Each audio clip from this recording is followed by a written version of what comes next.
Okey. 5-chi unit bizde past simple degan taqiribpa. Past simple ya Ayajon. Past simple deb tushuntiradigan bo'lam. Barimiz televizorga qaraymiz. Televizor ko'rinib turma barchalarni? To'xir ko'rinib turma? Aha, Ayajon ko'tar. Kim Nazirga ko'rinib turma? 5-chi unit, aha. 5-chi unit bizde past simple degan unit ekan. Past simple bizde qanday shaq? O'tgan shaq ya, aha. O'zi o'tgan shaq neshiga bo'linadi edi?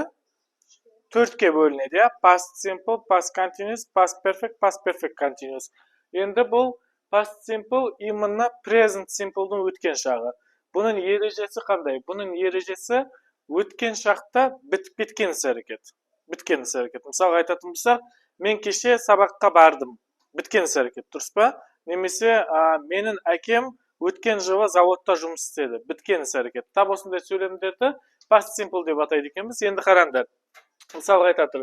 Static example situation, ya'ni misaldagi situatsiyani o'qi. Wolfgang Adams Mozart, adamning ati familiyasida Wolfgang Adams Mozart was an Australian musician and composer. Ya'ni u kishi kim bo'lgan ekan? Avstraliyalik muzikant va kompozitor bo'lgan ekan. He lived from 1756 to 1791. Ya'ni u kishi 1756dan 1791ga дейін өмір сүрген ekan. He started composing at the age of 5. Ya'ni u kompozitsiyasini necha yoshida boshlagan ekan? 5 yoshida boshlagan ekan. Ayardan ko'rinib turma paraqdan. Sonымен and wrote more than 600 pieces of music. Ya'ni 600 dan ostam muzika shtuklarini yig'gan ekan, yozib chiqargan ekan, ya. He was only 35 years old when he died. Ол qaytib bo'lgan кезде necha yoshda bo'lgan ekan? 35 yoshda bo'lgan ekan. Okay. Endi qaranglar. Bunda erejalarini tushuntirib o'tir. Very often the past simple ends in ed, regular verbs. Ya'ni og'ushun tilida o'qishlar gлаголдар neshiga bo'linadi edi? 2ga, ya. Qanday? Durust және burus, ya. Regular және irregular, ya. Ya'ni bu yerda aytadir. Көптеген дұрыс етістіктерге, яғни правильный глаголдардың соңына не жалғаймыз деп жатыр? ed қосымшасын жалғаймыз деп жатыр, я. Мысалға, неправильный глаголдардың таблицасы бар, правильныйдікіне жоқ, я. Таблицада болмаса, бәріне не қосамыз? ed жалғаймыз, я. Окей, айтып жатыр. I work in travel agency now. Не деп жатыр? Мен қазір? Аха, жаңағы не деп? Путешественное агентство, да, я, мысалы, сондай жерде жұмыс істеп жатырмын. Before that дегеніміз не? До этого, я. I worked in a department store. Аха, ювелирный магазинде, я. Яғни, worked болып кетті, я, ed жалғадық, я, правильный глагол болған үшін. We invited them to our party, but they decided not to come. Яғни, біз оларды сауық кешіне шақырдық, бірақ олар не деп решение қабылдады дейді? Келмейміз деп решение қабылдады. The police stopped me on the way home last night. Яғни, өткен түнде полицейский мені жолда не қылды дейді? Тоқтатты дейді. Гаухар, саған көрінеді ме точно? Көрінбей жатса, ана жаққа отырсам болады. Жолда тоқтатты дейді. Тоже стопқа не қостық? ed қостық, я.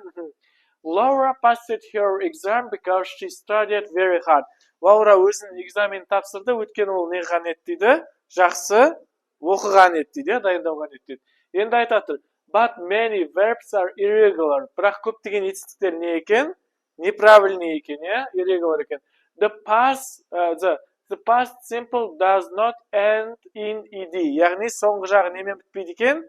ed мен аяқталмайды екен, я? Мысалға, неправильный глаголдың өзі 3ке бөлінеді, бірақ бұл жерде екеуін ғана берген. Мысалы, write, жазу деген сөз өткен шағы қандай? Wrote, я? See, көру деген сөз өткен шағы saw, я?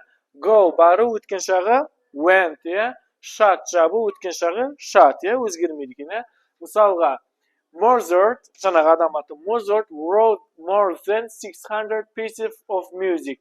Яғни, Mozart 600-ден астам музыка штуктарын жазған, я? Жазды. We saw Tanya in town a few days ago. Біз не қылдық дейді? Танияны бірнеше күндер алдын қай жерде көрдік деп жатыр? Havada ko'rdik, кездестірдік деп жатыр, ya. See degende savg'aldardi, ya. I went to the cinema 3 times last week. Ne deb жатыр? Aha. O'tgan haftada 3 ret bordim. 3 times last year. It was cold. Ne deb жатыр? Sovuq edi. So I shut the window. Ya'ni men terezani jopdim, ya. Endi aytib жатыр. In questions and negatives we use did, didn't, was, infinitive. Ya'ni suraqlarda және болымсыз сөйлемдерде biz ne qiladi ekanmiz? Did пен didn't, ya. So did пен didn't kelgan кезде бүткіл өзінің формуласына қайтып келеді. Білесіңдер ғой, ya. Жаңа мысалға ed-да жалғанбайды, екінші формулада қолданбайды. Бәрі өзінің формуласына қайтып келеді. Мысалға I enjoyed переводы қандай? Мен рахаттандым, ya. Did you enjoy? Сен рахаттандың ба? Enjoy емес, enjoy болып қалды, ya, did келген үшін. Ал мына жерде I didn't enjoy. Мен рахаттанбадым. Окей, сонымен. Did you go out last night? Не деп жатыр? Өткен түнде. Аха. Yes, I went to the cinema, but I didn't enjoy the film much. Бірақ рахаттанбадым фильмнен деп жатыр, ya. When did Mr. Thomas die? About 10 years ago. Mr. Thomas қашан қайтыс болды? Примерно около 10 жыл бұрын деп жатыр, ya. They didn't invite us to the party, so we didn't go. Олар бізді не қылмады дейді? Вечеринкаға шақырмады. Сол себепті біз не қылмадық деп жатыр? Бармадық дейді, ya. Did you have time to do the shopping? No, I didn't. Не деп жатыр? Болды ма деп жатыр, ya. Уақытым болды ма? Жоқ деп жатыр, ya. Енді мына жерге бір нәрсе көңіл бөлеміз. In the following examples, do is the main verb in the sentence. Яғни келесі мысалда do деген сөз өзі не бар? Ағылшын тілінде stew деген сөз, ya. Do деген сөз, stew деген сөз. Соны ұмытпа деп жатыр. Мысалға What did you do at the weekends? Бірінші did бұл біздің сұрағымыз жаңағы, дұрыс па? Екінші do-шы ол stew деген сөз. Получается, what, что деген сөз? What did you do at the weekends? Апта демалыс күндерінде сен не істедің? Немен айналыстың деп жатыр, ya. I didn't do anything. Мен ештеңе істемедім деп жатыр, ya. Енді тап осы жерде мінекей тағы да нені түсіндіріпті? To be бар ғой бізде жай ғана. Am, is, are.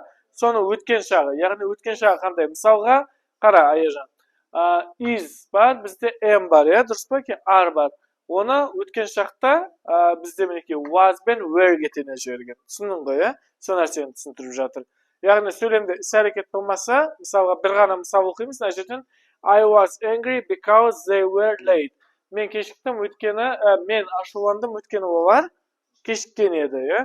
Түсінікті ме, Аяжан? Сұрақтар бар ма? Жоқ, ya. 4-ші юнитке қараймыз. 4-ші юнит бізде present continuous және present simple to. I am doing and I do. Не үшін present continuous пен present simple'ды отдельно тақырып қып берді, одан кейін present continuous, present simple бір дегенді берді, енді 2 деп беріп жатыр. Өткені ол кішкене үлкен тақырып, сол себепті беріп жатыр. Түсіндік қой, ya. Негізі бұлай оңай сияқты да, бірақ андай переводтарынан көп адам әлі шатысады мысалға. Сол нәрсені түсіндіріп жатыр. Окей, оқып көреміз. We use continuous forms for actions and happenings that have started but not finished. They're eating, it's raining, etc.